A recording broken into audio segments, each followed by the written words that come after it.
The fluorescent lights of the Multnomah County Courthouse hummed overhead, casting harsh shadows across the polished marble floors. 3-year-old Maya Torres sat motionless on the wooden bench outside courtroom 3B, her tiny legs dangling several inches above the ground. Her small hands clutched a worn stuffed rabbit, once white, now gray from countless nights of desperate hugging, pressing it against her chest like a shield against the world. Beside her, Rosa Torres shifted uncomfortably, her weathered hands trembling slightly as she stroked her granddaughter's dark hair.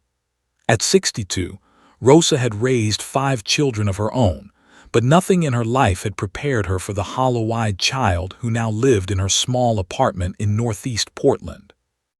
The vibrant, chattering little girl who once sang constantly and asked a million questions had vanished 6 months ago, replaced by this silent ghost who flinched at sudden movements and woke screaming in the night. It had been exactly 183 days since Maya spoke her last words. Rosa remembered that night with crystalline clarity. She'd been watching the evening news when her daughter Maria called, her voice shaking with terror. "Mama, please come. He's going to kill me this time." Rosa had barely managed to dial 911 before the line went dead. She'd driven through red lights, her heart hammering, praying to every saint she knew. When she arrived, police cars already surrounded the modest bungalow, their blue and red lights painting the neighborhood in violent colors. They'd found Maya hiding in her bedroom closet, wedged between winter coats and shoe boxes, her eyes wide with terror. She'd witnessed everything through the crack in the door, her father's rage, her mother's desperate attempts to shield herself, the violence that erupted when Daniel Torres came home drunk for the 3rd night that week. Maya had watched the police officers burst through the door.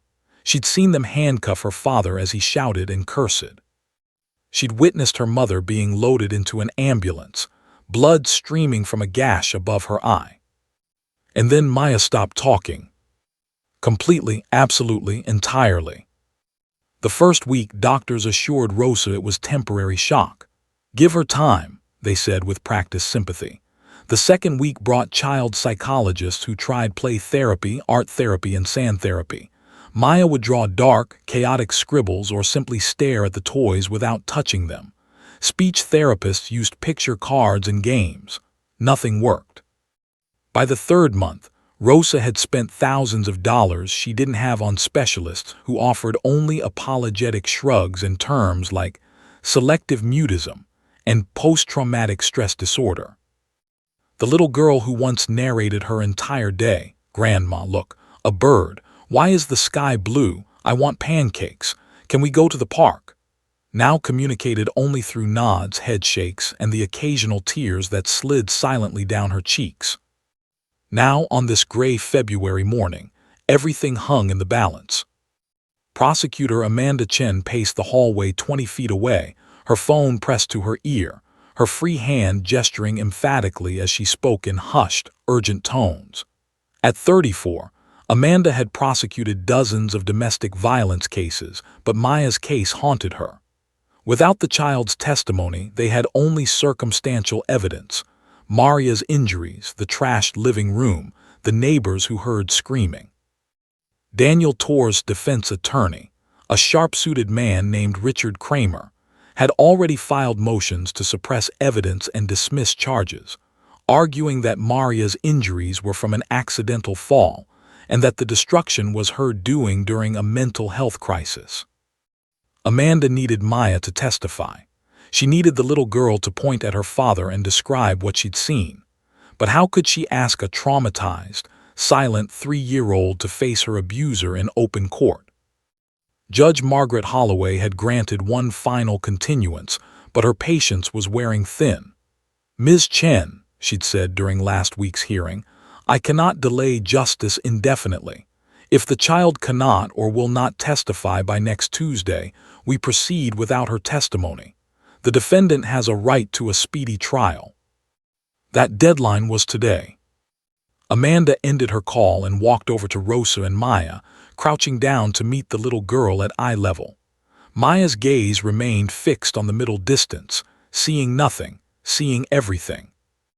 "Good morning, Maya," Amanda said softly, her voice warm despite her inner turmoil. "I know this is scary. I know you don't want to be here, but you're the bravest girl I know." No response, not even a flicker of acknowledgement. Amanda's heart sank. She'd built her entire case around this child's testimony, and now she was watching it crumble like sand through her fingers. She stood, placing a gentle hand on Rosa's shoulder. "Mrs. Torres, I need to be honest with you. If Maya can't speak today, the judge will likely dismiss the most serious charges. Your son-in-law could walk free." Rosa's eyes filled with tears. "She wants to talk," she whispered desperately. "I know she does. I see it in her eyes. She's trapped inside herself. If we could just find the key." Amanda nodded, blinking back her own tears. In her briefcase, she carried 23 other case files, other victims waiting for justice, other families depending on her. But something about Maya had gotten under her skin. Maybe it was the child's age. Maybe it was the absolute silence that screamed louder than words ever could. Inside courtroom 3B, Judge Holloway was already taking the bench. The bailiff would call them in any moment. Daniel Torres sat at the defense table, his jaw set, confidence radiating from his posture. He believed he would win. He believed his daughter's silence would save him. The bailiff opened the courtroom door. "Case number 2025 CV4782, the state versus Daniel Torres. All parties please enter." Rosa helped Maya down from the bench. The little girl's legs wobbled as she stood, and she clutched her stuffed rabbit tighter. As they moved toward the courtroom entrance, Maya suddenly stopped. Her whole body went rigid. A small whimper escaped her lips, the first sound she'd made in weeks. Then, from down the hallway, came the sound of boots on marble, and the soft click of canine nails on the courthouse floor. Everything was about to change. Officer Jake Mitchell had learned to trust his partner's instincts completely, even when they defied logic, especially then. The 36-year-old K-9 officer adjusted his duty belt as he guided Copper through the security checkpoint at the Multnomah County Courthouse. The German Shepherd moved with the confident grace of a dog who knew his purpose, his tan and black coat gleaming under the morning light streaming through the courthouse windows.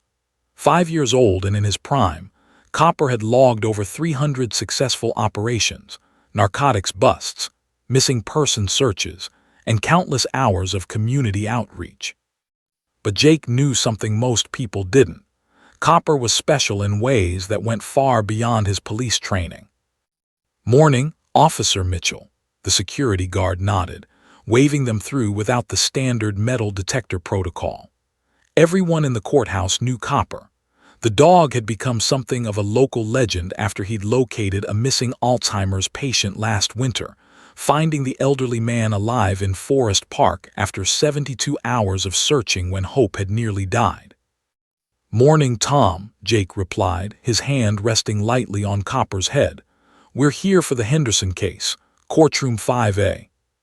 "Fifth floor should be starting in about 20 minutes, Tom said, then leaned forward conspiratorially.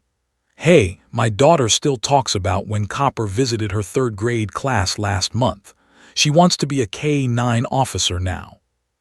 Jake smiled, but his mind was already on the testimony ahead. The Henderson case was straightforward, a traffic stop that had yielded 15 kilograms of cocaine hidden in a modified fuel tank. Copper had alerted within seconds, and now Jake would testify about his partner's training and reliability. It should be routine. They moved toward the elevators, passing attorneys in expensive suits, defendants in cheap ones, and families whose faces carried the weight of life-altering decisions. Jake had worked in law enforcement for 14 years, the last 6 with Copper, and the courthouse always affected him the same way. A mixture of hope and sadness, justice and tragedy, all swirling together in marble corridors that echoed with other people's worst days. The elevator arrived with a soft chime. Jake pressed the button for the 5th floor, and the doors began to close. But just before they shut completely, Copper let out a soft whine and pressed his nose against the gap. "What is it, boy?" Jake asked, immediately alert. Copper never vocalized without reason. The dog whined again, more insistently, his tail dropping slightly. Not wagging, not aggressive, but something else entirely. Something Jake had only seen a handful of times in their partnership. It was the same posture Copper had taken when they'd found that missing Alzheimer's patient, the same stance he'd adopted when they'd responded to a car accident and found a child trapped in the backseat. It was Copper's distress signal. Someone nearby needed help. Jake pressed the door-open button and stepped back into the third-floor hallway. "Show me," he said quietly, trusting his partner completely. Copper moved immediately, pulling toward the left corridor, his nose working the air. Jake followed, his trained eyes scanning the hallway for threats, for anything unusual.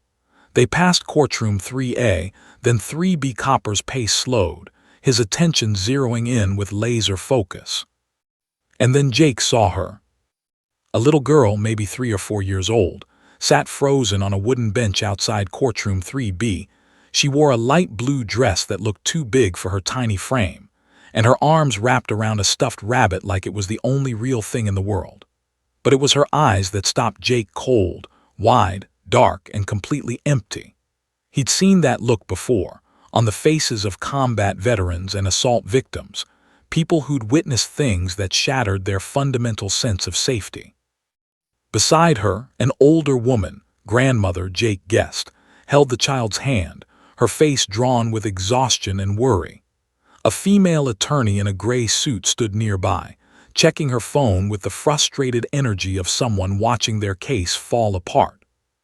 Copper pulled insistently toward the child, every line of his body focused on her. His tail had dropped completely now, and he made a soft sound in his throat, not quite a whine, not quite a whimper, but something in between. Jake had heard it only twice before, once when they'd found an abandoned puppy in a dumpster, and once when they'd arrived at a domestic violence call where a child had been hiding under a bed for hours. "Copper, heel," Jake commanded softly, but even as he said it, he knew it was wrong. Every instinct in his partner's body was screaming that this child needed help, and Jake had learned to listen to those instincts. The older woman noticed them approaching and instinctively moved to shield her granddaughter, her expression shifting to concern. The attorney looked up from her phone, her eyes widening slightly at the sight of a police dog and armed officer. Jake raised his free hand in a peaceful gesture. "Morning, ma'am. I'm Officer Mitchell. This is Copper.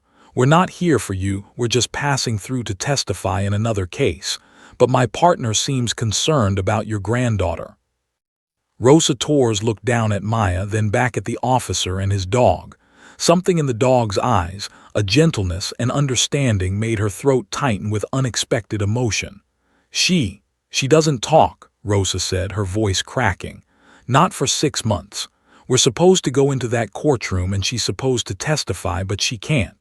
She won't." Amanda Chen stepped forward, her prosecutor's instincts making her cautious but curious. "Officer, we're in the middle of a very sensitive case, unless you have official business here." But she stopped mid-sentence because something extraordinary was happening. Maya Torres, who hadn't voluntarily looked at another human being in months, was staring directly at Copper. Her expression hadn't changed, still that terrible, empty blankness, but her eyes had focused. She was seeing the dog, really seeing him. Copper stood perfectly still, his intelligent brown eyes locked on the little girl's face. His tail gave one small, careful wag, then another. Jake felt his chest tighten. He'd seen Copper interact with hundreds of children during school visits and community events. The dog was always gentle, always patient. But this was different. This felt like watching two wounded souls recognize each other across an impossible distance. "Officer Mitchell," Amanda said carefully, her voice taking on a desperate edge she couldn't quite hide, "what kind of training does your dog have?" Jake's mind raced. Copper was certified in narcotics detection, search and rescue, and basic patrol work. But 3 years ago, on Jake's own time and money, he put Copper through an additional certification program, one that the Portland Police Bureau hadn't officially approved or acknowledged. It was called Facility Dog Training, designed for animals who would work with trauma victims, especially children. Jake had done it after his sister's daughter was assaulted and couldn't speak about it in therapy. He'd brought Copper to one of her sessions, and something had shifted. His niece had slowly started talking, using the dog as a bridge back to the world. The training had cost him $3,000 and 6 months of weekends. The department had told him it wasn't necessary, that police dogs didn't need that kind of specialization. But Jake had trusted his instincts then, just as he was trusting Copper's instincts now. "He has some training with trauma victims," Jake said carefully, watching Maya's face. "Specifically children who have witnessed violence." Amanda Chen's eyes went wide. Rosa Torres gasped softly. And Maya Torres, for the first time in 183 days, moved voluntarily toward another living being. Her small hand released the stuffed rabbit and reached out toward Copper, her fingers trembling in the air between them. Jake made a decision that violated at least 3 department protocols and possibly a dozen courthouse regulations. "Copper," he said softly, "easy approach." The German Shepherd understood immediately. He moved with exquisite gentleness, lowering his body as he stepped toward the little girl, making himself smaller, less threatening. He stopped 2 feet away from the bench, then slowly, carefully, lay down on the cold marble floor. His eyes never left Maya's face. The hallway seemed to hold its breath. Time crystallized into a single, endless moment. Maya's small hand hung suspended in the air, trembling like a leaf in a storm. Her fingers stretched toward Copper, but something held her back, an invisible wall built from 6 months of trauma, fear, and silence. The stuffed rabbit lay forgotten on the bench beside her, abandoned for the first time since that terrible night. Copper remained absolutely motionless on the cold marble floor, his body language radiating patient acceptance. His brown eyes, warm and liquid with understanding, never wavered from the little girl's face. One ear twitched slightly, but otherwise he could have been a statue, a furry, breathing statue that somehow communicated safety in a way that no human had managed in half a year. Jake Mitchell stood frozen, barely breathing. His hand hovered near his utility belt, not for his weapon but simply because he didn't know what to do with it. In 6 years of partnership with Copper, through dozens of high-stakes operations and hundreds of public interactions, he'd never seen his dog like this. The intensity of Copper's focus, the deliberate stillness of his posture, it was as if the German Shepherd understood that this moment balanced on a knife's edge. Rosa Torres pressed her hand against her mouth, tears streaming freely down her weathered cheeks. She'd prayed for this moment, begged God and every saint she knew to give her granddaughter back. Countless times she'd tried to coax Maya out of her silence with favorite foods, beloved toys, promises of trips to the zoo. Nothing had worked. And now, a police dog was accomplishing what months of professional therapy couldn't. Amanda Chen stood transfixed, her phone forgotten in her hand. As a prosecutor, she'd learned to maintain professional detachment, to view cases through the lens of evidence and legal strategy. But something about this scene shattered her carefully constructed walls. She found herself praying to a God she hadn't spoken to since law school. Please let this work. The bailiff appeared at the courtroom door, clipboard in hand. "Case number 2025 CV 4782, we're ready for." He stopped mid-sentence, his eyes widening as he took in the scene. With the instinct of someone who'd worked in courts for 20 years, he recognized a critical moment when he saw one. Without another word, he retreated back into the courtroom, pulling the door silently closed behind him. Maya's hand moved closer, inch by agonizing inch. Her face remained expressionless, but Jake could see subtle changes, a slight softening around her eyes, a barely perceptible relaxation in her shoulders. It was like watching ice begin to thaw after a long, brutal winter, not melting, not yet, but showing the first hairline cracks that promised eventual transformation. Copper's tail moved, just once, a single gentle sweep across the marble floor that made a soft swish sound in the silent hallway. That tiny movement seemed to be what Maya needed. Her fingers closed the final distance, making contact with the soft fur on top of Copper's head. The effect was immediate and electric. Maya's entire body shuddered as if touched by lightning. Her eyes, dead and distant for so long, suddenly flooded with something: recognition, connection, maybe even the first glimmer of hope. Her fingers, which had barely brushed Copper's fur, now pressed more firmly, sinking into the warmth of his coat. Copper didn't move. He accepted her touch with the patience of a saint, his breathing slow and even, his body radiating calm stability. But Jake saw his partner's eyes shift slightly, just enough to check Jake's position, a silent communication they'd developed over years of working together. "I've got this. Trust me." Jake did trust him, completely. Maya's other hand joined the first. Both small palms now rested on Copper's head, and her fingers began to move, tentatively exploring the texture of his fur. It was as if she was confirming that he was real, that this wasn't another nightmare or hallucination from her broken sleep. Rosa couldn't contain herself any longer.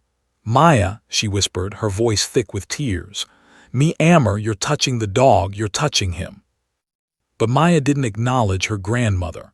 Her entire universe had contracted to the point of contact between her hands and Copper's fur. The hallway, the courthouse, the impending trial, all of it had ceased to exist. There was only this: warmth, softness, safety. Copper, with the wisdom that seemed to transcend his canine nature, began to do something Jake had seen only a handful of times. The dog started to breathe in an exaggerated pattern, deep, slow, rhythmic breaths that made his entire ribcage expand and contract visibly. It was a technique from his facility dog training, designed to help regulate the nervous systems of traumatized individuals through a phenomenon called respiratory entrainment. Jake watched in amazement as Maya's own breathing began to synchronize with Copper's. Her shallow, rapid breaths gradually deepened, slowed, matched the steady rhythm of the dog beneath her hands. It was like watching a physiological miracle, a traumatized child's dysregulated nervous system finding regulation through connection with an animal. Amanda Chen felt her own breath catching in her throat. She'd prosecuted cases for over a decade, seen countless victims, worked with dozens of traumatized witnesses, but she'd never seen anything like this. She glanced at her watch. They were now 15 minutes past when Judge Holloway expected them in the courtroom. The judge would be furious. Defense attorney Richard Kramer was probably already filing motions for dismissal based on delay tactics. But Amanda couldn't bring herself to interrupt this moment. Something profound was happening, something that transcended legal proceedings and court schedules. Maya slowly slid off the bench, her hands never leaving Copper's head. Her knees touched the cold marble floor and she leaned forward, bringing her face closer to the dog's. Rosa tensed, instinctively wanting to protect her granddaughter, but Jake caught her eye and gave a slight shake of his head. Let it happen. Copper remained perfectly still as Maya brought her face within inches of his muzzle. Her breath came in small puffs that stirred the fur on his nose. The dog's eyes softened even further, and he made a sound, a gentle rumble from deep in his chest that wasn't quite a growl, more like a purr if dogs could purr. Maya's lips moved. No sound emerged, but Jake could read the shape of the words, "Good dog." Silent but present, it was progress. Then Maya did something that made Rosa's knees buckle with emotion. The little girl leaned forward and pressed her forehead against Copper's, her small hands sliding down to rest on either side of his face. Her eyes closed, and for the first time in 6 months, her expression wasn't blank or terrified. It was peaceful. Copper closed his eyes too, accepting this gesture of trust and connection with absolute stillness. They stayed like that, child and dog, forehead to forehead, breathing in synchronization, while the courthouse hummed around them and justice waited in a room 20 feet away. Jake felt something wet on his cheeks and realized he was crying. He wiped his eyes quickly, trying to maintain professional composure, but it was useless.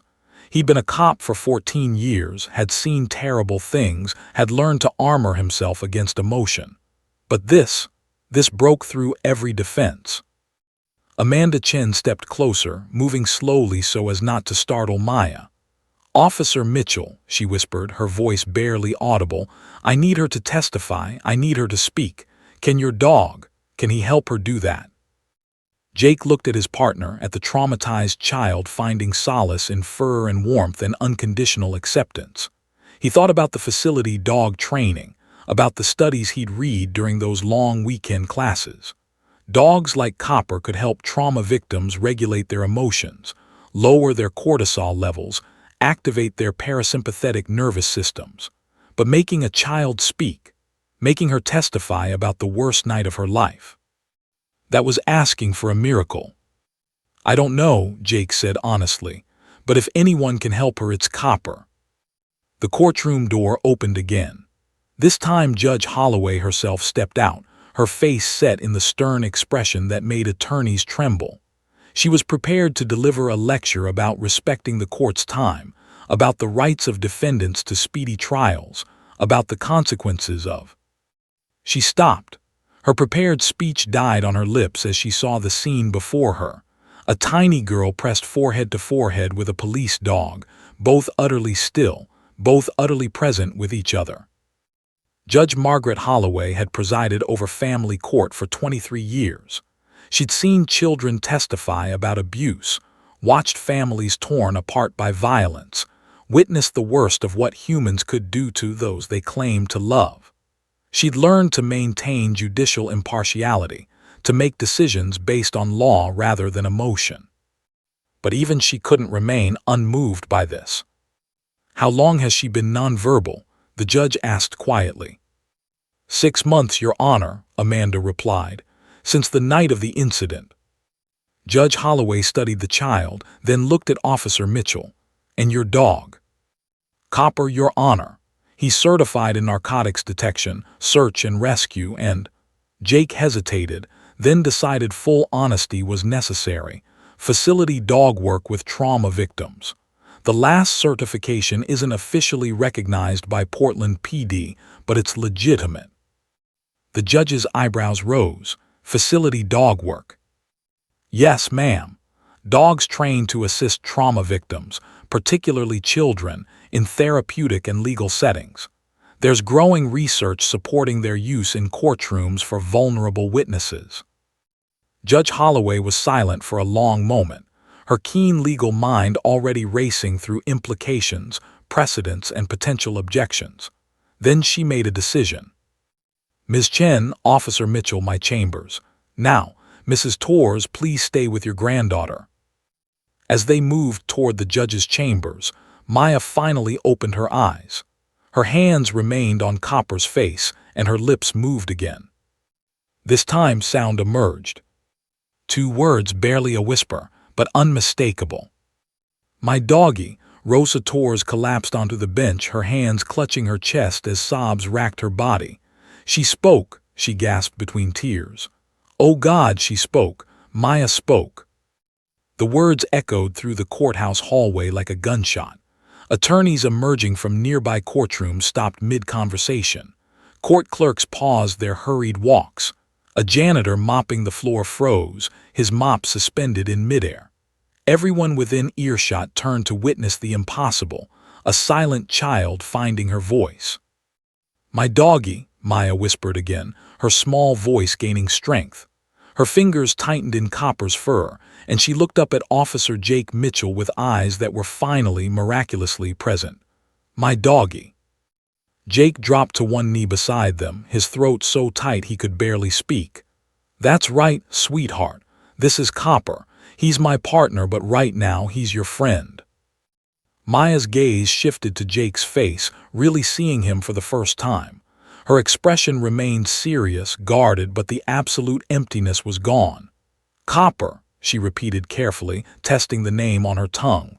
Then, with more confidence, "Copper is my doggy." Amanda Chen stood in the hallway, tears streaming down her face, her professional composure completely shattered. In 10 years of prosecution, she'd won dozens of cases, put away murderers and rapists and violent criminals. But nothing, absolutely nothing, had felt as victorious as hearing this traumatized child speak two simple words. Judge Holloway, still standing in her chamber's doorway, felt something crack in her own carefully constructed judicial armor. She'd been appointed to the bench specifically because of her reputation for impartiality, her ability to make difficult decisions without emotional interference. But watching this tiny girl clutch a police dog while whispering her first words in 6 months made the judge remember why she'd entered law in the first place: to protect the vulnerable, to give voice to the voiceless. "Ms. Chen, Officer Mitchell," the judge said, her voice softer than before but still carrying unmistakable authority. "My chambers, we need to discuss something unprecedented." Inside the judge's chambers, the atmosphere was electric with possibility and legal complexity. Judge Holloway sat behind her massive oak desk, her fingers steepled beneath her chin. Amanda Chen perched on the edge of a leather chair, her mind racing through case law and precedents. Jake Mitchell stood near the door, ready to return to Copper at a moment's notice, his loyalty torn between his professional obligations and the child in the hallway. "Officer Mitchell," Judge Holloway began, "explain facility dog certification to me, specifically as it relates to courtroom testimony." Jake took a breath, grateful for the countless hours he'd spent researching this exact topic. "Your Honor, facility dogs are specially trained to provide emotional support to trauma victims during high-stress situations. They're different from service dogs or therapy dogs. Facility dogs are trained to remain calm in chaotic environments, to provide tactile comfort without distraction, and to help regulate the nervous systems of people experiencing acute stress or trauma responses." "And they're used in courtrooms?" the judge asked, her sharp eyes studying Jake's face for any hint of exaggeration. "Yes, ma'am. Primarily in cases involving child witnesses. There's substantial research from organizations like Courthouse Dogs Foundation. Dogs have been used successfully in courtrooms in Washington, California, New York, Arizona. At least 17 states have established legal precedents. The dogs typically lie beside or beneath the witness stand, out of the jury's view, providing comfort without creating bias." Amanda Chen leaned forward, her prosecutor's instincts sensing an opportunity. "Your Honor, I've been researching this exact issue. There's a case from King County, Washington, State v. Reyes, where the appellate court upheld the use of a facility dog with a child witness. The defense claimed it was prejudicial, but the court ruled that when the dog is positioned out of jury view and proper instructions are given, there's no undue influence." Judge Holloway drummed her fingers on her desk, her legal mind weighing precedent against innovation, rules against compassion. "The defense will object strenuously. Richard Kramer will argue it's prejudicial, that it implies his client is dangerous if the child needs a police dog for comfort." "Copper wouldn't be there as a police dog," Jake interjected. "He'd be there as a certified facility dog. We could remove his police vest, use a therapy dog vest instead. The jury wouldn't need to know he's law enforcement." "But they'll know he's a German Shepherd," the judge countered. "Large, potentially intimidating. Mr. Kramer will argue the dog's presence suggests the child is so terrified of his client that she needs a trained protection animal." Amanda stood, passion overriding courtroom decorum. "Your Honor, with respect, that child hasn't spoken in 6 months.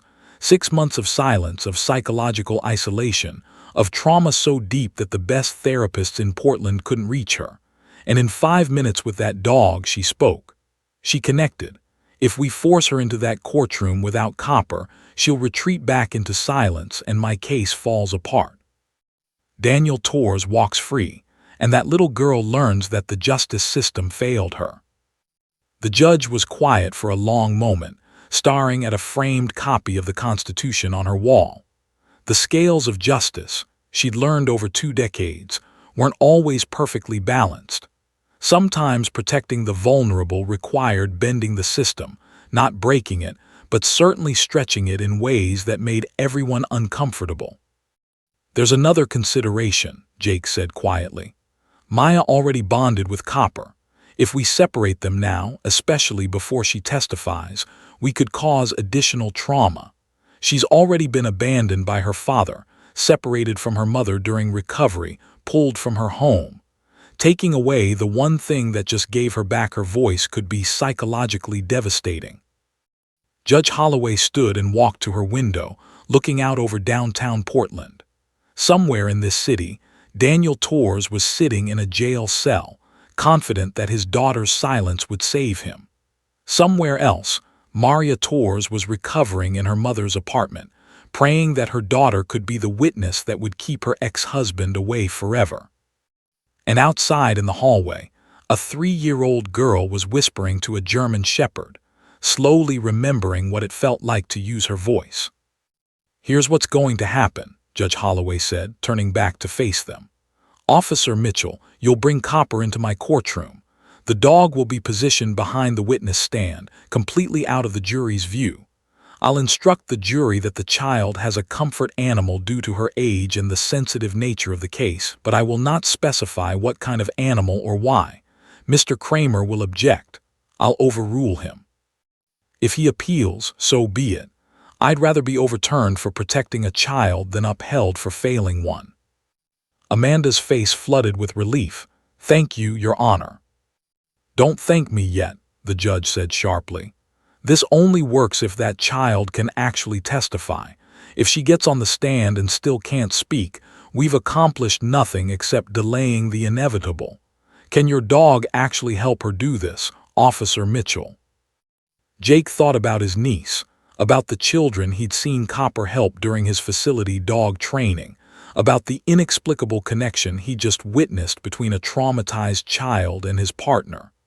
"I honestly don't know, Your Honor, but I believe Copper gives her the best chance she's got." Judge Holloway nodded curtly. "Then let's find out. We reconvene in 20 minutes. Ms. Chen, prepare your witness. Officer Mitchell, prepare your dog. And someone please inform Mr. Kramer that he's about to make legal history, whether he likes it or not." As they filed out of the chambers, Amanda caught Jake's arm. "Thank you," she whispered, "for being here, for having that dog, for giving us a chance." Jake shook his head. "Don't thank me. Thank Copper. He's the one who knew that little girl needed help." They returned to the hallway to find Maya still sitting on the floor beside Copper, now talking to him in a quiet, steady stream of consciousness that made Rosa weep with joy. The words were simple: observations about his fur, questions about what he liked to eat, stories about a dog she'd once seen at a park, but each word was a miracle. "Maya," Amanda said gently, crouching down beside the child.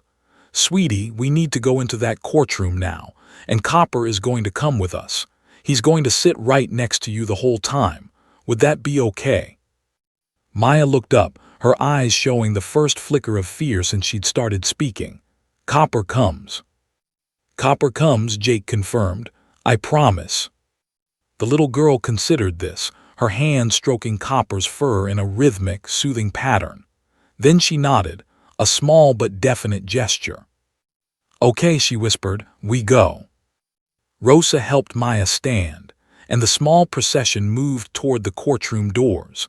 A grandmother clutching her granddaughter's hand, a prosecutor carrying the weight of justice, a police officer and his remarkable dog, all of them walking toward a moment that would change everything. Inside courtroom 3B, Daniel Torres sat at the defense table, confident and composed. He didn't know that his daughter had just spoken for the first time in 6 months. He didn't know that everything was about to change. The bailiff opened the doors and they stepped into the arena where truth and justice would finally, impossibly, collide. The courtroom fell into stunned silence as Officer Jake Mitchell entered with Copper at his side, followed by Maya Torres clutching her grandmother's hand. Every head turned. Jurors who'd been checking their phones suddenly sat upright. Court reporters froze mid-keystroke. Even the clerk stopped shuffling papers. Daniel Torr's face drained of color. He hadn't seen his daughter in 6 months, and the shock of her presence hit him like a physical blow. But it wasn't guilt or remorse that flickered across his features. It was calculation. His eyes darted from Maya to the dog to his attorney, Richard Kramer, who was already rising from his seat, objection forming on his lips. "Your Honor," Kramer's voice boomed through the courtroom, sharp and indignant. "What is the meaning of this? A police dog in a courtroom during testimony. This is outrageous, prejudicial, and completely improper." Judge Holloway raised one hand, her expression stern. "Mr. Kramer, sit down. I'll hear arguments in a moment, but you will not shout in my courtroom." Maya pressed herself against Rosa's legs, her brief moment of bravery wavering in the face of formal proceedings and her father's presence. Her eyes found Copper, and the dog immediately moved closer, positioning himself between the little girl and the defense table, his body a living shield. "All rise," the bailiff announced, though everyone was already standing.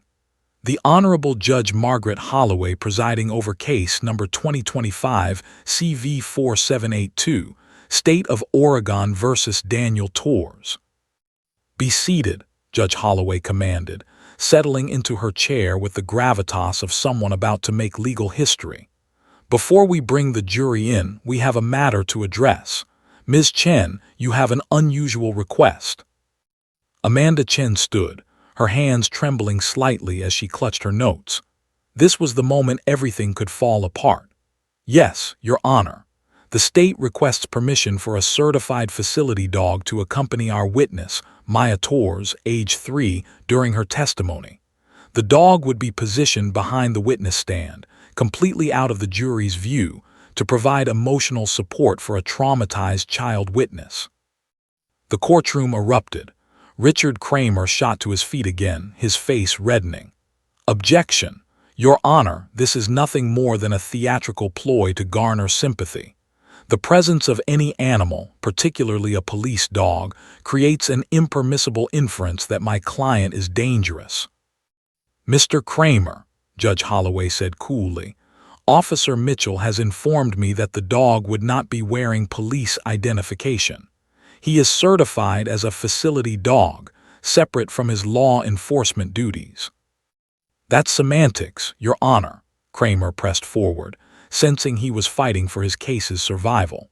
"The jury will see a German Shepherd, a breed associated with police and military work, and they'll make assumptions about the threat level my client supposedly poses. This violates my client's right to a fair trial under the Sixth Amendment." Amanda countered immediately, her voice steady despite her racing heart.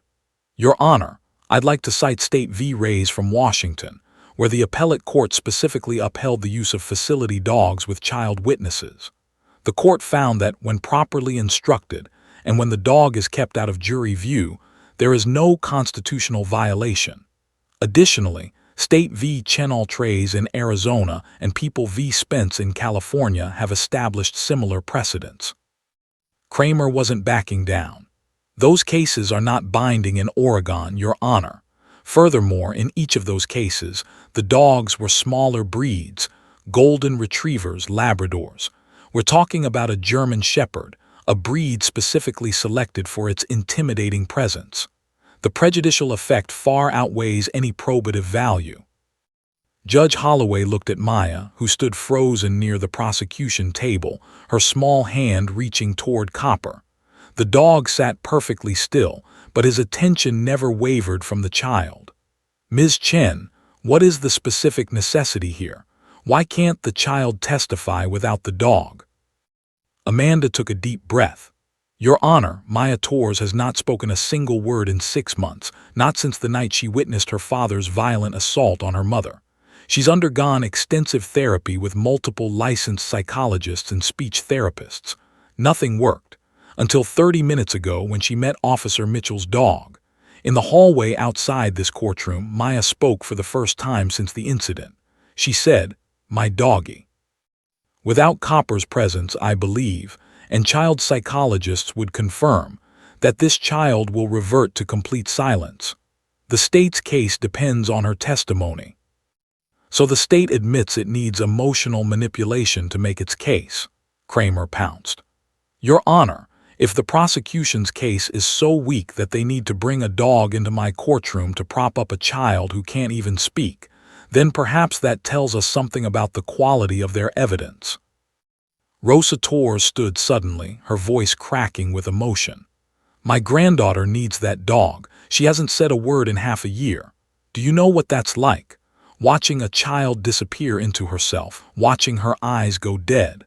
That dog gave her back her voice, and you want to take it away because of your legal games. The bailiff moved forward, but Judge Holloway waved him back. Mrs. Torres, I understand your frustration, but you cannot address the court without permission. Please sit down. Rosa sat, but her hands shook with suppressed rage and fear. Maya looked up at her grandmother, then at Copper, confusion and anxiety written across her small face. Judge Holloway leaned back in her chair, her fingers drumming a slow rhythm on the bench. 23 years on the bench had taught her that the law wasn't always black and white. Sometimes justice required innovation, required courage, required judges to make decisions that appellate courts might scrutinize for years to come. Mr. Kramer, the judge said slowly, you argue that the dog's presence implies your client is dangerous. But isn't the entire point of this trial to determine exactly that? The state alleges your client committed violent assault in the presence of his 3-year-old daughter. If proven true, he is dangerous. Your Honor, Kramer began, but the judge cut him off. I'm not finished. You argue the dog creates prejudice. But what about the prejudice against this child if we force her to face her alleged abuser without any support? What about her constitutional rights to be heard, to have her day in court? The Sixth Amendment protects your client's right to confront witnesses, but it doesn't give him the right to silence them through intimidation or trauma. Kramer's jaw clenched. Your Honor, with respect, you're setting a dangerous precedent. If every witness who claims trauma can bring an emotional support animal. This isn't every witness, Mr. Kramer. This is a 3-year-old child who witnessed alleged domestic violence and developed traumatic mutism as a result. Courts must balance competing interests, and in this case, I find that justice requires accommodation. Judge Holloway straightened in her chair, her decision made. Here is my ruling. The facility dog, Copper, will be permitted to accompany the witness during testimony. The dog will be positioned directly behind the witness stand, completely obscured from the jury's view. I will instruct the jury that the witness has a support animal due to her age and the sensitive nature of this case, but I will not specify the type of animal or provide details that might create prejudice. Officer Mitchell will handle the dog and ensure it remains calm and unobtrusive. Any sounds or disruptions from the animal will result in immediate removal. Your Honor, I must strenuously object for the record, Kramer said, his face flushed. This ruling violates my client's constitutional rights, and we will be filing an immediate appeal. Your objection is noted, Mr. Kramer. File whatever appeals you wish.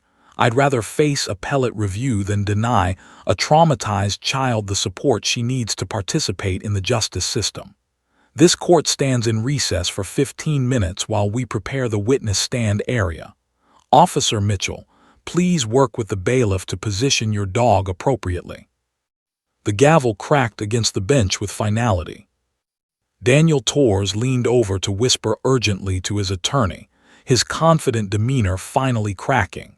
For the first time, he seemed to realize that his daughter might actually testify, might actually speak the words that would send him to prison. Maya looked up at Jake Mitchell, her eyes wide and questioning. Copper stays. Jake knelt down, his voice gentle.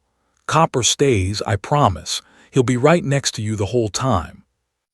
The little girl nodded slowly, then did something that made every person in the courtroom hold their breath. She walked over to Copper, wrapped her small arms around his neck and whispered into his fur, "Don't leave me, okay? I'm scared." Copper turned his head carefully and licked her cheek once, a gentle gesture of reassurance that transcended species, transcended training, transcended everything except pure, unconditional support. The battle for justice had been won in this moment, but the war was just beginning. In 15 minutes, Maya Torres would take the stand and face her father, and everyone in that courtroom knew that what happened next would change lives forever. The 15-minute recess felt like an eternity and an instant all at once. Jake Mitchell worked with the bailiff to position a soft mat behind the witness stand, a place where Copper could lie comfortably while remaining completely invisible to the jury. They draped a cloth panel to ensure absolute concealment, creating a small sanctuary where a traumatized child and a remarkable dog could exist together, hidden from judging eyes. Maya sat in the hallway with Rosa, her small body trembling despite the warm courthouse air. She'd spoken earlier, those miraculous words in the corridor, but now the reality of what lay ahead pressed down on her like a physical weight. Through the courtroom doors, she could hear muffled voices, shuffling feet, the ordinary sounds of justice preparing to unfold. Amanda Chen knelt beside her, speaking in soft, measured tones. "Maya, sweetheart, you don't have to be afraid. Copper will be right next to you. Your daddy can't hurt you in there, I promise." But promises meant little to a 3-year-old, who'd learned that the person who should protect you most could become the person you feared most. "All parties please return to the courtroom," the bailiff announced, his voice echoing through the marble corridor. Rosa helped Maya stand, and Jake brought Copper to the little girl's side. Maya's hand immediately found the dog's fur, fingers tangling in the thick coat like a lifeline. Together, they walked back into courtroom 3B, a grandmother, a child, a prosecutor, an officer, and a dog who somehow understood that everything depended on the next hour. The jury filed in, 12 ordinary citizens who'd been pulled from their regular lives to decide the fate of a family they'd never met. They glanced curiously at the small girl standing near the witness stand, but the strategic positioning prevented them from seeing the German shepherd lying on the mat behind the raised platform. Judge Holloway addressed the jury with calm authority. "Ladies and gentlemen, due to the age and circumstances of our next witness, the court has authorized a support accommodation. You are not to draw any inferences from this accommodation. You will judge this witness's testimony solely on its content and credibility, as you would any other witness. Is that understood?" The jurors nodded, though curiosity flickered across several faces. "The state may call its witness," Judge Holloway said.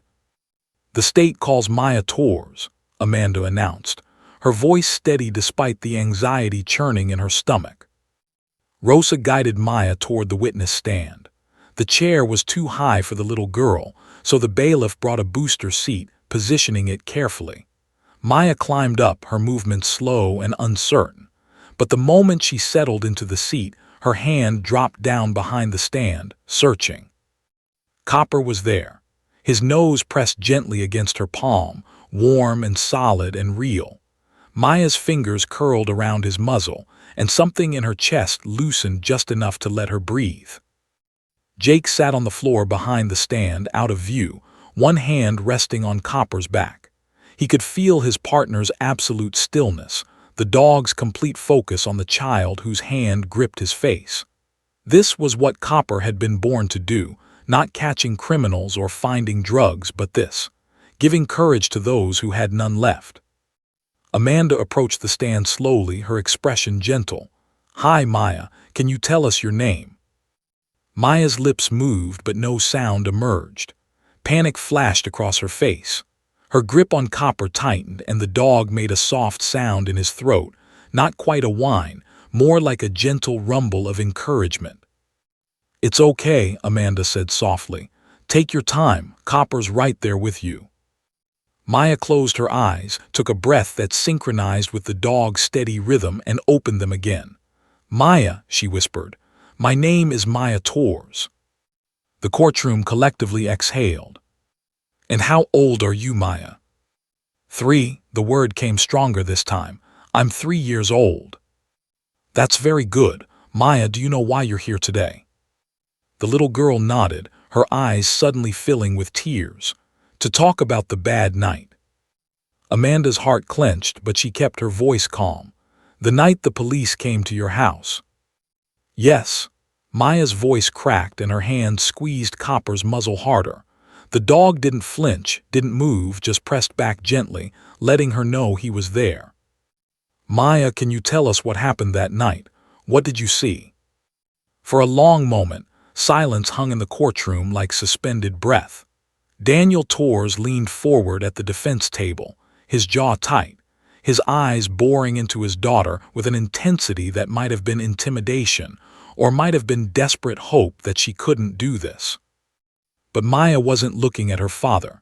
She was looking at Copper's fur, visible only to her, a small patch of tan and black that represented safety in a terrifying world. Daddy was yelling, Maya began, her voice small but clear. He was mad. He yelled at Mommy a lot.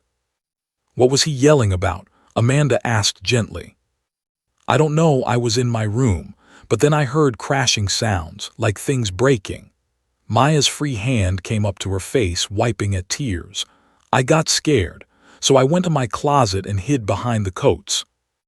And from your closet, could you see into the living room? Maya nodded. There's a crack, I could see through the door crack. What did you see, Maya? The little girl's voice dropped to barely a whisper. Daddy was hitting Mommy. She was on the floor and he was kicking her. She was crying and saying, please stop, but he didn't stop. A juror in the back row wiped her eyes. Another juror's face hardened with anger. Daniel Torres' attorney put a hand on his client's arm, keeping him seated, keeping him quiet. What happened next? Amanda asked, her own throat tight with emotion. Mommy tried to get to the phone, but Daddy grabbed it and threw it. Then he grabbed her hair and… Maya's voice broke completely. Sobs shook her small frame, and for a moment everyone thought she was done, that the trauma was too much. But Copper shifted slightly, pressing his head up against Maya's hand with more pressure, grounding her, reminding her that she wasn't alone. Jake whispered something to the dog, and Copper's breathing became even more pronounced, deep and slow and steady. Maya felt that rhythm through her palm. She matched it, breath for breath, until the sobs quieted to hiccups and then to shaky inhales. He hit her face, Maya continued, her voice stronger now, as if speaking the truth was purging poison from her system. Over and over, there was blood, so much blood, and Mommy stopped moving. What did you do then, Maya? I stayed in the closet. I was so scared. I thought Daddy would find me and hit me too. The little girl's eyes, which had been downcast, suddenly lifted and found her father's face across the courtroom. I thought you were going to kill me like you killed Mommy. Objection! Richard Kramer shot to his feet. Your Honor, the mother is not dead. This is inflammatory and… Overruled, Judge Holloway said sharply. The witness is describing her perception as a 3-year-old child. Continue, Ms. Chen. Amanda knelt down beside the witness stand, her eyes level with Maya's. Your Mommy didn't die, sweetheart. She's okay now. She's safe. Maya nodded, tears streaming freely. I know, Grandma told me, but that night I thought she was dead. I thought Daddy killed her. What happened after that? I heard sirens. The police came. They broke down the door. I heard them yelling at Daddy to get on the ground. Then they put handcuffs on him and he was yelling bad words and saying Mommy was lying and it wasn't his fault. Maya's grip on Copper loosened slightly as if the worst part was over. A police lady found me in the closet. She carried me outside. That's when I saw Mommy in the ambulance. There was so much blood. And you haven't talked about this until today. Maya shook her head. I couldn't. The words were stuck, but Copper helped me find them again. Amanda glanced at the jury. Several members were crying openly. Others looked at Daniel Torres with undisguised disgust. The defense attorney's confident posture had crumbled into resigned defeat. No further questions, Your Honor, Amanda said quietly. Judge Holloway looked at Richard Kramer. Cross-examination. Kramer stood slowly, his face ashen. He looked at the tiny girl on the witness stand, at the tears on her cheeks, at the jury who already hated his client. Any question he asked would only make things worse. Any attempt to discredit a 3-year-old trauma victim would seal his client's fate. "No questions, Your Honor," he said, his voice hollow. "The witness is excused," Judge Holloway announced. Maya climbed down from the stand, and the moment she was out of the jury's view, she collapsed into Copper's fur, wrapping her arms around the dog's neck and sobbing. Jake scooped her up, dog and all, carrying them both toward the exit where Rosa waited with open arms. As they left the courtroom, Maya looked back once at her father. Daniel Torres sat slumped in his chair, his face buried in his hands, knowing that his daughter's words had just ensured he'd spend years behind bars. Justice, carried on the voice of a child and the soul of a dog, had finally spoken. The jury deliberated for exactly 47 minutes. In the courthouse cafeteria, Amanda Chen sat across from Jake Mitchell and Rosa Torres, none of them touching the coffee that had gone cold in their cups. Maya slept in her grandmother's arms, exhausted from the emotional ordeal, one small hand still clutching a tuft of Copper's fur. The German shepherd lay beneath the table, his chin resting on Jake's boot, his eyes half closed but alert to every sound, every movement. 47 minutes, Amanda said, checking her phone for the 100th time. That's either very good or very bad. It's good, Rosa said firmly, her voice carrying the conviction of someone who'd prayed for this moment for 6 months. They saw the truth. They heard my baby tell the truth. Jake stroked Copper's head absently, his mind replaying Maya's testimony. He'd been a police officer for 14 years, had testified in dozens of trials, but he'd never witnessed anything like what had happened in that courtroom. A 3-year-old child, empowered by a dog's presence, had spoken truth with a clarity and courage that most adults couldn't muster. Amanda's phone buzzed. She grabbed it so fast she nearly knocked over her coffee cup. "They're back," she said, her voice tight. "Jury's reached a verdict." The walk back to courtroom 3B felt like miles instead of feet. Maya stirred in Rosa's arms, blinking awake, immediately searching for Copper. "Doggy," she murmured sleepily. "Right here, sweetheart," Jake assured her, bringing Copper closer so Maya could see him. The courtroom filled quickly. Word had spread through the courthouse about the little girl and the police dog, and several off-duty officers, attorneys, and courthouse staff crowded into the gallery, wanting to witness the conclusion of this extraordinary case. Daniel Torres sat at the defense table, his expensive suit wrinkled now, his confident facade completely shattered. Richard Kramer whispered urgently to him, but Torres seemed beyond hearing, his eyes fixed on nothing, already seeing the prison bars that awaited him. "All rise," the bailiff commanded as Judge Holloway entered. The room stood as one, the weight of impending justice heavy in the air. "Please be seated," the judge said. "Has the jury reached a verdict?" The jury foreman, a middle-aged man with kind eyes and gray temples, stood. "We have, Your Honor." "What say you?" The foreman's voice rang clear and strong through the silent courtroom. "In the matter of the state of Oregon versus Daniel Torres on the charge of assault in the first degree, we find the defendant guilty. On the charge of assault in the second degree, we find the defendant guilty. On the charge of domestic violence, we find the defendant guilty. On the charge of child endangerment, we find the defendant guilty." Rosa Torres collapsed against the bench behind her, sobbing so hard her entire body shook. Amanda Chen closed her eyes, allowing herself one moment of pure relief before her professional mask snapped back into place. Maya looked around, confused by the emotion, her small hand reaching for Copper's reassuring presence. Daniel Torres dropped his head into his hands. His shoulders heaved once, twice, and then he went completely still, a man confronting the consequences of his own violence. "Mr. Torres, please rise," Judge Holloway commanded. Torres stood on shaking legs, his face pale. "The jury has found you guilty on all counts.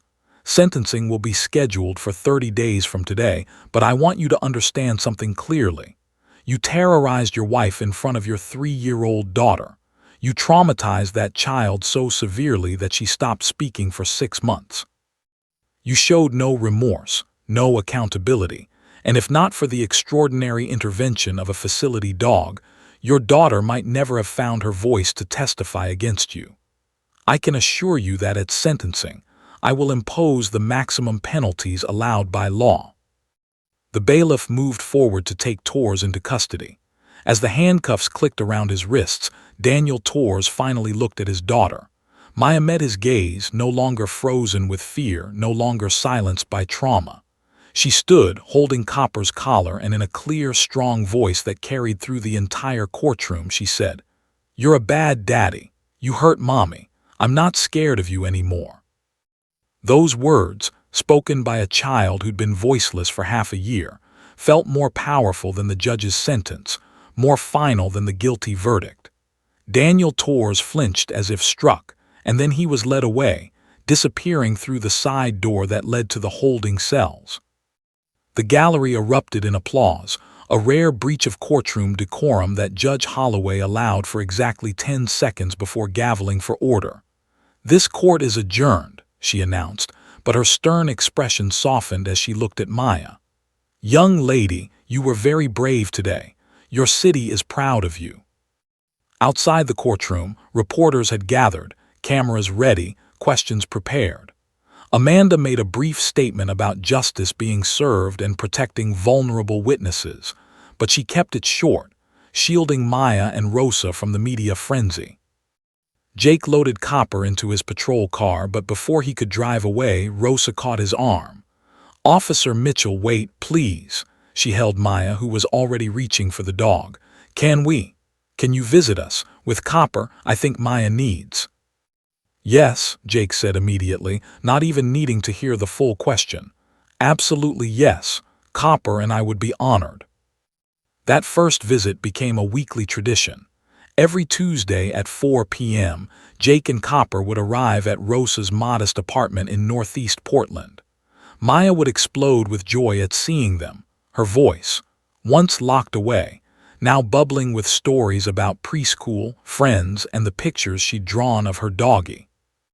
The visits became part of Maya's therapy, supplementing her sessions with Dr. Patricia Williams, a child psychologist who specialized in trauma recovery. Dr. Williams documented Maya's progress with cautious optimism.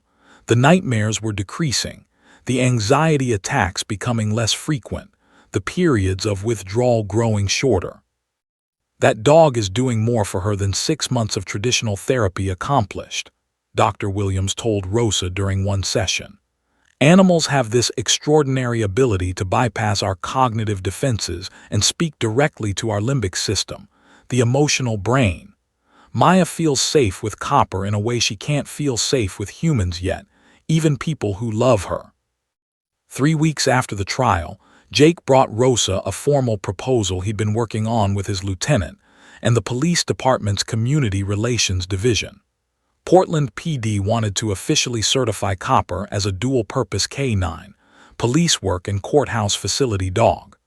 They were creating a new position, inspired by Maya's case, and they wanted Jake and Copper to be the first team. "It means we can help other kids like Maya," Jake explained, watching as the little girl showed Copper her alphabet book, reading the letters to him with intense concentration. "Children who have witnessed violence, who need to testify but are too traumatized to speak. Copper can be there for them just like he was for Maya." Rosa's eyes filled with tears. "You do that, create a whole program." "Maya changed me," Jake said simply. "She changed Copper too. We've been working narcotics cases, catching criminals with drugs. Important work, sure, but helping a child find her voice again, that's something different. That's something that matters in a way I can't quite explain." The local news picked up the story. "Police dog helps traumatized child testify," ran on every Portland station. National outlets called Good Morning America, The Today Show, CNN. Amanda Chen gave carefully controlled interviews, always protecting Maya's identity, but the story resonated.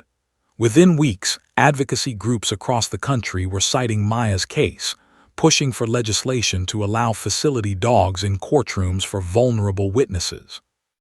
The Portland City Council invited Jake, Copper, and Amanda to a special session. Council member Jennifer Park, whose own sister had been a domestic violence victim, proposed a resolution supporting courthouse facility dog programs.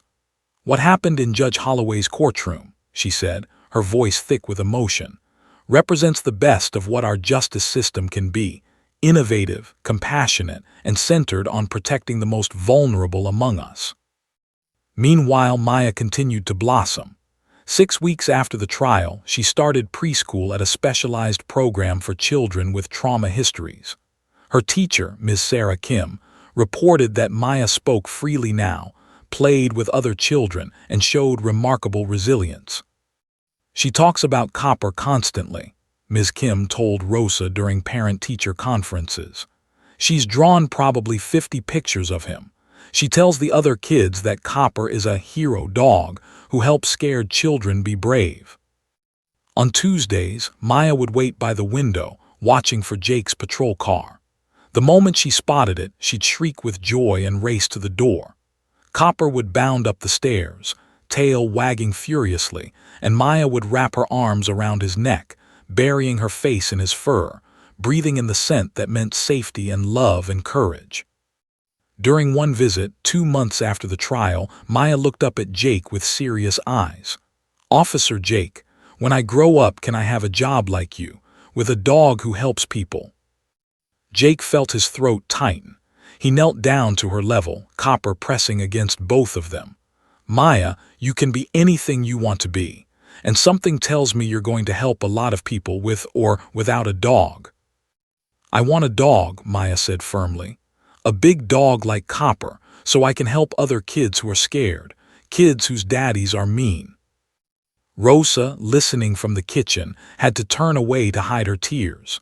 Her granddaughter, who 2 months ago couldn't speak at all, was now planning a future helping other trauma victims. Daniel Torr's sentencing came 30 days after the verdict. Judge Holloway imposed the maximum: 8 years in prison, followed by 5 years of supervised probation, mandatory anger management and substance abuse treatment, and a permanent restraining order preventing any contact with Maya or Maria. Rosa and Amanda attended the sentencing. Maya did not. She was at Jake's house, playing with Copper in the backyard, laughing as the dog gently retrieved tennis balls and brought them back to her, his tail wagging in pure joy. Justice had been served, but more importantly, a little girl had found her voice. And she was just beginning to understand how powerful that voice could be. 1 year later, Maya Torres stood before her preschool class, her voice clear and confident, her posture straight and proud. Beside her sat Copper, now wearing an official vest that read Portland Police Courthouse Facility Dog in bold letters. The 4-year-old no longer resembled the silent, hollow-eyed child who'd sat frozen on a courthouse bench 12 months earlier. "This is Officer Copper," Maya announced to her classmates, her small hand resting on the German Shepherd's head. "He's my best friend. He helped me when I was really, really scared. He helped me find my words when they were lost." 20 pairs of young eyes stared at the magnificent dog with wonder. Copper sat perfectly still, his tail wagging slowly, his gentle eyes moving from child to child.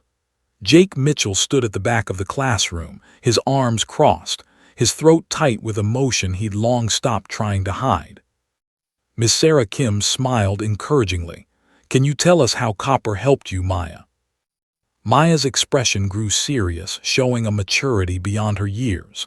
"A long time ago, something really bad happened. I got so scared that I forgot how to talk. My words just disappeared. But then I met Copper, and when I touched his fur, I remembered that it was okay to use my voice. He made me feel safe enough to be brave." The presentation was part of a much larger event.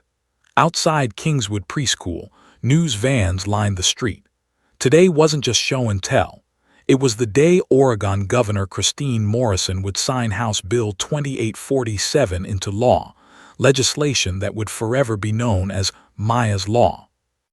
The bill mandated that certified facility dogs be available in all Oregon courtrooms for child witnesses in cases involving violence, abuse, or trauma. It allocated funding for training programs, established certification standards, and created a statewide network of courthouse facility dogs. Maya's case had sparked a movement that swept through the Oregon legislature with rare bipartisan support.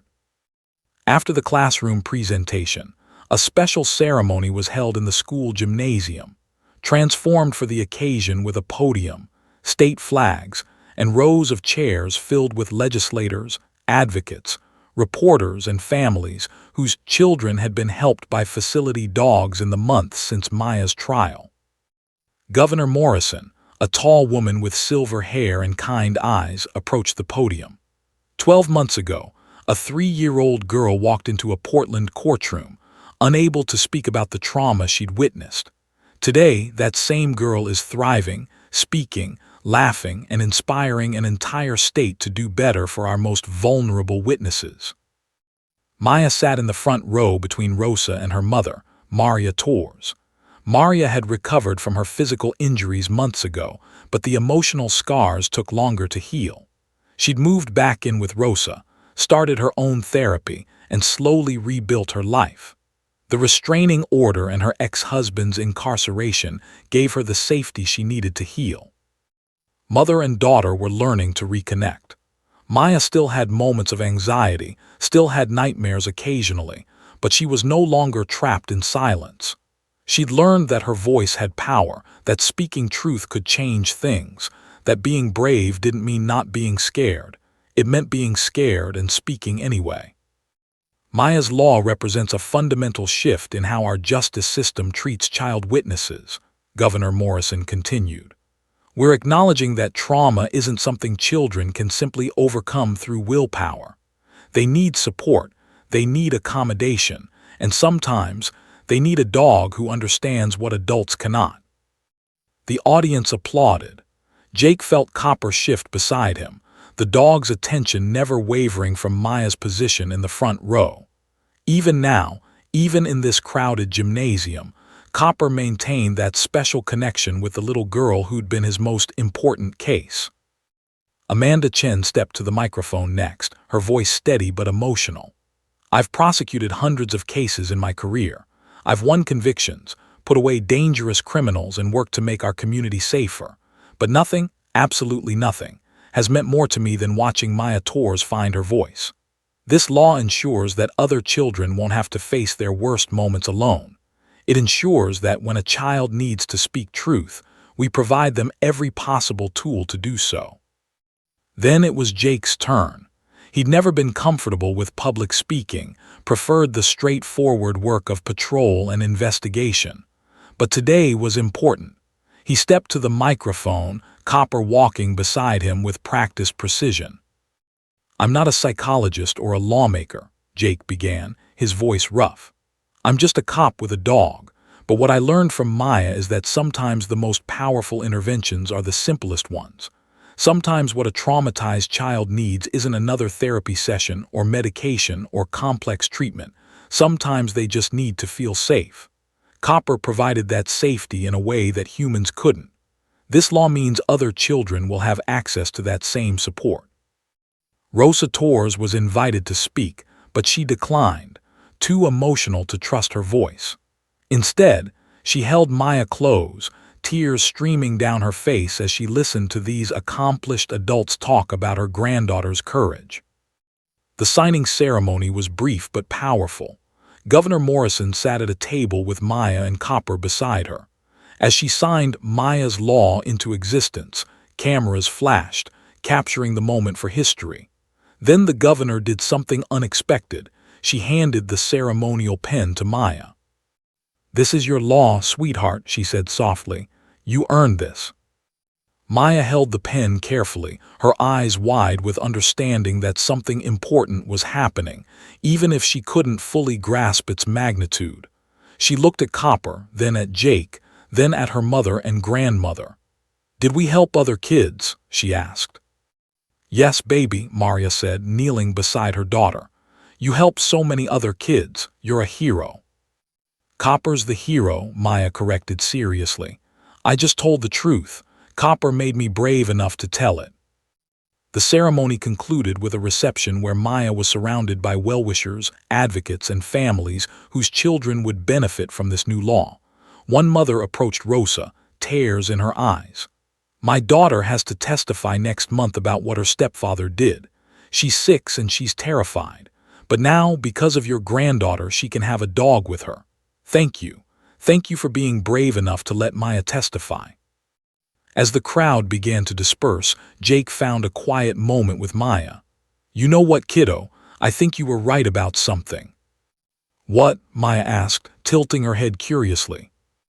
"When you told me you wanted to grow up and help scared kids. I think you're already doing that. You're 4 years old, and you've already changed the world a little bit." Maya considered this seriously, then smiled, a genuine, bright smile that transformed her entire face. "Can Copper and I keep changing the world together?" "I think that's exactly what you're supposed to do," Jake said. 6 months after Maya's law passed, 16 courthouse facility dogs were working across Oregon. Children who'd witnessed domestic violence, sexual assault, and other traumas testified with dogs by their sides, their voices steady, their courage bolstered by furry companions who asked nothing except to be present. Maya continued her weekly visits with Jake and Copper, though they'd evolved from therapy sessions into genuine friendship. She was excelling in preschool, had made close friends, and showed no signs of the selective mutism that had once imprisoned her. On her 5th birthday, Maya received a special gift from the Portland Police Bureau, an honorary junior K-9 officer certificate, and a child-sized police vest with K-9 handler in training embroidered on it. She wore it constantly, telling everyone who'd listen about her plans to become a police officer with a facility dog when she grew up. Daniel Torres remained in prison, serving his 8-year sentence. Maya didn't ask about him anymore. He'd become a fatting shadow, a bad memory that grew less powerful with each passing month. She'd learned that fathers were supposed to protect, not hurt. Uncle Jake, as she now called Officer Mitchell, had shown her what a good man looked like. On a crisp autumn afternoon, Maya sat in Rosa's backyard reading a picture book to Copper, who lay beside her with his head in her lap, listening with the patience that only dogs possess. Her voice was animated, full of expression, bringing the story to life.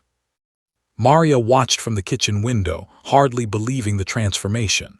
Her daughter, once so broken, so lost, was whole again. Not unmarked by trauma, the nightmares still came occasionally, and unexpected loud noises could still trigger anxiety. But Maya had learned to manage her fear, to use her voice, to ask for help when she needed it.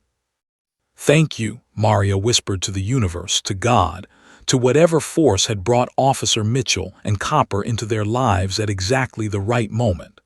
"Thank you for giving her back to me." As the sun set over Portland, casting golden light across the backyard, Maya finished her story and looked at Copper seriously. "When I'm big," she told him, "I'm going to have a dog just like you, and we're going to help kids who are scared just like you helped me, and we're going to make sure everyone knows that being brave doesn't mean you're not scared. It means you're scared, but you do it anyway." Copper's tail thumped against the grass in agreement.